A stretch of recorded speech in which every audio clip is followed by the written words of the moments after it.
Butcher niya. Pero ito galing sa akin. Puso. Dito, pero dito.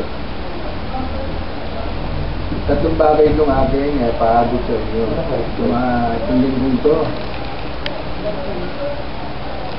Pagka sa kapihan, lumalabas ako sa pinumaga. Natutuwa ako. Natatapos ang aming pag-uusap. Lagi namin napag-uusapan. At ang lagi kong nasasabi, sana araw-araw na prayer meeting. Sana araw-araw makakasama kami ng aking mga kapatid sa pananampalataya. Kaya ang nangyari ganito. Naka-receive ng invitation ng ang aking asawa sa resort. Tapos naka-receive din sila ng invitation dito sa Pancor. May prayer meeting kami sa every Wednesday sa Guadalupe, ang Real Montisan. At meron din kami prayer meeting ng every Friday dito sa Gerohas, ang Real Montisan.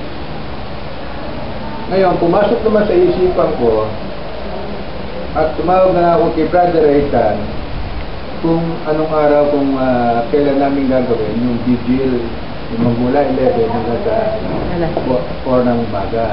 Tapos nasabi nga niya sa akin, this coming Friday. Ngayon, paulit-ulit sinasabi ko kung maaari sana sa buhay ko, nagtunggo sa buhay ko, kung maaari, ang panahon ko, maayukol ko na sa katulad ng ginagawa natin. Dahil nga rin sa natanggap na may bahay ko noong Wednesday, sabi ko, paano yan? Kasama ba kayo sa amin sa Guadalupe? To make the story short, hindi na tuloy. May invitation sa resort. Paano? Sa Friday, meron tayong vigil. May invitation kami sa Pancor. Yan ang mong gagawin. Kalimutan mo na lahat yan. Tutuloy tayo sa vigil. Amen. Saka naman ako sa misis ko, walang tutol. Payag na payag siya. Talagang hindi siya masaya ang mukha niya. Ako, ano kaya naipakita rito ng Brother Rayton at pagkat ni Brother Rayton? Kahit anong antok, darating siya.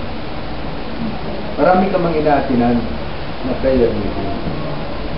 Hindi naman sinasabi na lahat naman yan ay isa ang layunin.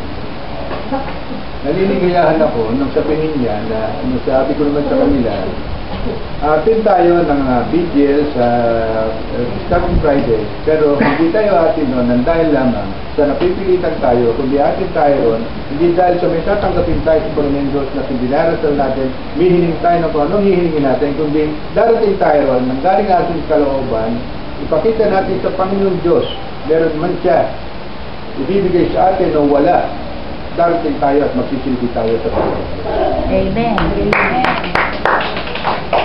Tama sinabi ni Sister Giring. Ang araw-araw dinarasal ko, sabi ko kay Lord, my dear Lord, our Savior Jesus Christ, kaming lahat na sumasamba sa iyo at nananalig sa iyo, yung kasama ko sa Lamb of God, sa Real Montisan, pagkaisahin mo ang aming damdamin ng aming isipan, pagpakumbaba kami upang magpatuloy kami sa tuwing dalandas patungo sa iyong ng Panginoon sa Kristo. Yun ang lagi kong dinadasal. Ipinatili mo sa amin ang iyong banal na Espiritu sapagkat ang pinakamahalaga sa buhay namin ay kapiling namin ang iyong banal na Espiritu, Panginoon.